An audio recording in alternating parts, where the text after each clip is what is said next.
Hello বন্ধুরা, আমার channel blog ফিউশনে আপনাদের সকলকে স্বাগত জানাচ্ছি। আমি উদিতা চলে এসেছি আজকে একটা নতুন ভিডিও নিয়ে। সেই ভিডিওটি হলো হোমমেড পিৎজা রেসিপি। হ্যাঁ, পুরোটাই আপনাদের সাথে শেয়ার করব। পিৎজা খেতে কে না ভালোবাসে, বাট এত দাম দিয়ে পিৎজা খেতে সবসময় সবার মন চায় না। তো আমি আজকে বাড়িতে খুব ইজি প্রসেসে আপনাদের পিৎজা বানিয়ে দেখাবো। আর ট্রাস্ট মি বন্ধুরা, একদম দোকানের মতনই কিন্তু পিৎজা তৈরি হবে, ঠিক ডমিনোজ অ্যান্ড পিৎজা হাটের মতন। বরঞ্চ বলবো ওদের থেকেও আরও বেস্ট পিৎজা কিন্তু আপনারা বাড়িতে বানিয়ে ফেলতে পারবেন। তো চলুন ঝটপট রেসিপিটা স্টার্ট করছি, সঙ্গে থাকুন। প্রথমেই পিৎজার ডোয়ের জন্য দরকার 2 কাপ পরিমাণে জল। আমি 2 কাপ পরিমাণে জল দিয়ে দিয়েছি, একটু হালকা গরম জল। এরপর আমি এর মধ্যে দিয়ে দিচ্ছি একটুখানি চিনি, 1 চামচের মতন চিনি দিয়ে এর মধ্যে আমি দিয়ে দেব ড্রাই ইস্ট। ইস্টটাকে অ্যাক্টিভেট করার জন্য কিন্তু চিনিটা মাস্ট। তো আমি এখানে ড্রাই ইস্ট দিয়ে দিলাম। দিয়ে এবার এটাকে আমি ভালো করে নাড়িয়ে নিয়ে এটাকে আমি রেস্টিংয়ে রেখে দেবো যতক্ষণ না ইস্টটা ফুলে উঠছে। আর এইদিকে আমি এখন রেডি করে নেব চিজ বাস্ট পিৎজার জন্য সেই চিজটাকে। তো চলুন, সবার প্রথমে আমি এই যে চিজটা নিয়েছি এটাকে আমি গ্রেট করে নেব ভালোভাবে। কিন্তু আপনারা গ্রেট করে নিতে পারবেন। আমি আমুল চিজই ব্যবহার করছি, আপনাদের যেটা পছন্দ সেটাই আপনারা ইউজ করতে পারবেন। চিজটাকে গ্রেট করে নিয়ে এরপর এর মধ্যে দিয়ে দিচ্ছি সামান্য একটু বাটার। এই যে সামান্য একটু বাটার দিলাম, 1 টিস্পুনের মতন। আর একটু দিতে হবে এর মধ্যে দুধটা একটু অল্প পরিমাণেই দিতে হবে। এটা হলো চিজা স্প্রেড। তো চলুন এটাকে কিভাবে তৈরি করছি আপনাদের দেখাচ্ছি। এবার একটি পাত্রে আমি জল গরম বসিয়ে তার উপর পাটিটাকে ধরে আমি এখন ডাবল বয়েলিং করে নিচ্ছি। ডাইরেক্টলি হিটে দেবেন না, তাহলে কিন্তু পুড়ে যাবে। আপনাদের ঠিক এইভাবে ডাবল বয়েলিং করে নিতে হবে। চিজ বাস্ট পিৎজার জন্য এটা কিন্তু মাস্ট। আমরা বাইরে দোকানে অনেক কিনে কেটে খাই, আপনারা এভাবে বানিয়ে দেখবেন, একটুকু আপনারা ঠকবেন না। আর একদম অ্যাকুরেট কিন্তু চিজ বাস্ট পিৎজা আপনাদের রেডি হয়ে যাবে। তো দেখুন, অলমোস্ট আমাদের চিজা স্প্রেডটা কিন্তু একদম রেডি। আর একটু আমাদের নাড়িয়ে চাড়িয়ে নিতে হবে, তাহলেই কিন্তু একদমই রেডি। এই দেখুন, ঘনত্বটা ঠিক এরমই হবে, কারণ ঠান্ডা হলে এটা একটুখানি কিন্তু জমে যাবে। তো ঠিক এই কনসিস্টেন্সিটাই কিন্তু আপনাদেরকে রাখতে হবে। এদিকে কিন্তু আমাদের অ্যাক্টিভেট হয়ে গেছে ইস্টটা। তো ময়দাটাকে আমি মেখে নেব। এখানে আমি ময়দাটা নিয়ে নিয়েছি। এর মধ্যে এখন আমি অ্যাড করব 1 চামচের মতন গুঁড়ো দুধ আর সামান্য আন্দাজ মতো নুন। আর যে অ্যাক্টিভেট যে ইস্টটা আছে সেটা আমি এর মধ্যে ঢেলে নিয়ে খুব ভালোভাবে কিন্তু এটাকে এখন ডোটাকে মেখে নিতে হবে। এর মধ্যে আর জলের দরকার পড়বে না, যদিও বা জলের আপনাদের দরকার পড়ে। অল্প অল্প করে কিন্তু হালকা গরম পানি এর মধ্যে আপনারা অ্যাড করবেন। তো দেখুন, খুব হালকা হাতে সফটভাবে ডোটা মেখে নিতে হবে। আমাদের ডোটা মাখা একদম রেডি। এবার এটাকে আমরা 1 ঘন্টার জন্য এভাবে রেস্টিংয়ে রেখে দেব। রেখে 1 ঘন্টা পর আবার ফিরে আসছি। দেখুন, 1 ঘন্টা পর আবার ফিরে এসেছি। পিৎজার ডোটা কিন্তু ডাবল হয়ে গেছে ফুলে।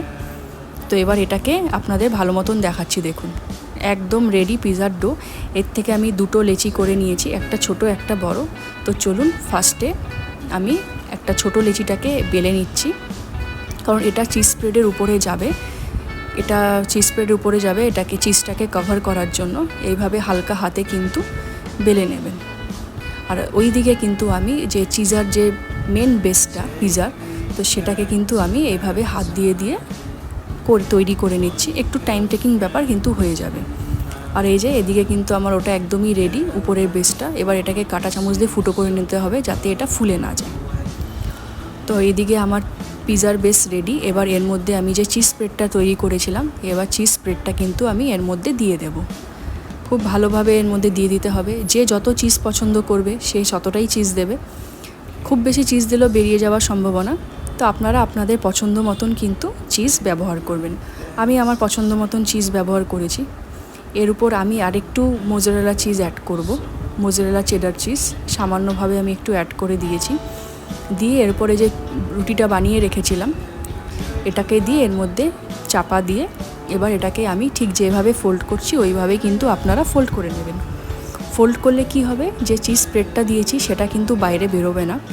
খুব হালকা হাতে ফোল্ড করে নিতে হবে, আর বেসটা এতটাই নরম ঠিক কিন্তু এর সাথে সেট হয়ে যাবে। হোমমেড পিৎজার খেতে আলাদাই স্বাদ, আর তৈরি করে দেখবেন খুবই ভালো লাগবে খেতে।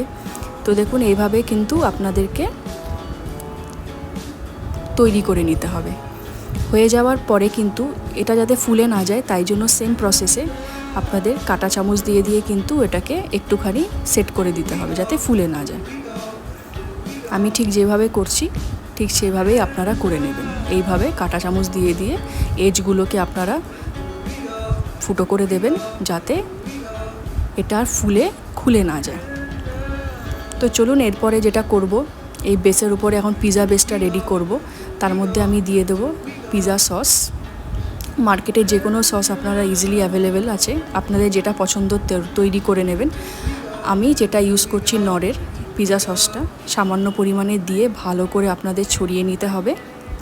ঠিক এইভাবে একদম বাইরে দেবেন না, ঠিক আমি যেইভাবে দেখাচ্ছি সেইভাবে কিন্তু আপনাদের দিয়ে দিতে হবে।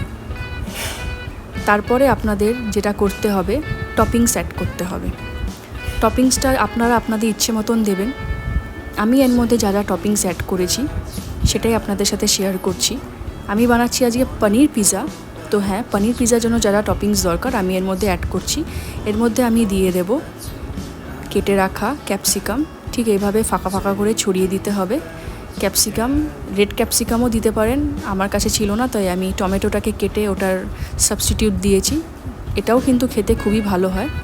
আর পেঁয়াজ তো অবশ্যই দিতে হবে, আর পেঁয়াজও আপনারা এভাবে ঠিক যেভাবে দেখাচ্ছি এভাবে আপনারা দিয়ে দেবেন। দিয়ে আমি আগের থেকে পনিরটাকে একটু লঙ্কার গুঁড়ো দিয়ে আর নুন দিয়ে ভালো করে ম্যারিনেট করে রেখেছিলাম। তো সেই পনিরটাকেও কিন্তু আমি একে একে এর মধ্যে ভালোভাবে অ্যাড করে দেব। এ দেখুন পনিরগুলো আমি ঠিক ভালোভাবে এর মধ্যে অ্যাড করে দিচ্ছি। আপনারা যতটা ভাবেন চাইবেন ততটাই করবেন। বাইরের পিৎজাতে কিন্তু এতটা কিন্তু টপিংস দেবে না। যেহেতু ঘরে বানানো আপনারা মন পছন্দ মতন কিন্তু যত ইচ্ছে টপিংস অ্যাড করতে পারেন। আপনারা চাইলে এর মধ্যে চিকেনও অ্যাড করতে পারেন, যেহেতু আমি পনির দিয়ে করছি তাই আমি পনির অ্যাড করেছি। আর তার উপরে সবার লাস্টে ছড়িয়ে দিতে হবে মোজারেলা চিজ, এটা মাস্ট। এটা ছাড়া তো পিৎজাটা অসম্পূর্ণ। চিজ একদমই দরকার। তো আপনারা আপনাদের মনের মতন করে খুব করে চিজ দেবেন। আমি চিজ খেতে ভালোবাসি, তো আমি চিজ আমার মনের মতন করেই দিচ্ছি। খুব ভালোভাবে ছড়িয়ে ছড়িয়ে দিতে হবে যাতে প্রত্যেকটা জায়গায় যেন চিজটা ভালোভাবে স্প্রেড হয়ে যায়। আর যখন রেডি হবে তখন যেন দেখতেও ভালো হয় আর খেতেও ভালো হয়। তো দেখুন আমাদের পিৎজা একদমই রেডি। এবার এটাকে আমরা বেক করে নেব। তো চলুন এবার এটাকে বেক করে নিই। বেক করার জন্য আপনাদের যেটা করতে হবে, আপনাদের প্রথমে মাইক্রো ওভেনটাকে প্রিহিট করে নিতে হবে। তো আপনারা কনভেকশন মোডে 180 ডিগ্রি সেন্টিগ্রেডে কিন্তু 10 মিনিটের জন্য আগে মাইক্রো ওভেনটাকে বেক করে নেবেন। মাইক্রো ওভেনটাকে আগে প্রিহিট করে নেবেন। প্রিহিট করে নেওয়ার পরে তারপরে এর মধ্যে আপনারা পিৎজাটা দিয়ে দেবেন। 15 মিনিটের জন্য কনভেকশন মোডে দিয়ে স্টার্ট করে দেবেন। আপনাদের পিৎজা 15 মিনিট পরে কিন্তু একদমই রেডি হয়ে যাবে। তো দেখুন আমাদের পিৎজা তৈরি হচ্ছে, দেখতেই পাচ্ছেন কতটা সুন্দর তৈরি হয়েছে, কতটা সুন্দর ফুলেছে, ঠিক দোকানেরই মতন। আর একটু সময় আছে, এরপরে আপনাদের আমি ফাইনাল লুকটা দেখাচ্ছি। দেখুন কেমন হয়েছে দেখতে, ঠিক দোকানের মতন না? আপনারাও কিন্তু এভাবে বাড়িতে অবশ্যই ট্রাই করবেন, আর খেয়ে আমাকে অবশ্যই কমেন্টে জানাবেন কেমন হয়েছে। এটা কিন্তু ডমিনোজ অ্যান্ড পিৎজা হাটের থেকেও অনেক অনেক ভালো হয়েছে। আপনারা একবার বাড়িতে ট্রাই করে দেখবেন। এতটাই সফট, এতটাই সুন্দর হয়েছে খেতে, মানে বলে বোঝানোরই মতন নয়। তো চলুন, আশা করছি আপনাদের এই ভিডিওটি ভালো লাগবে।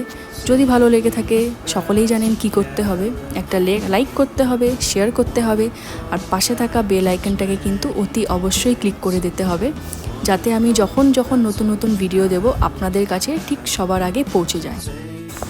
ভিডিওটাকে এখানেই এন্ড করছি। ভালো লাগলে একটা লাইক, শেয়ার অ্যান্ড সাবস্ক্রাইব করতে কিন্তু ভুলবেন না।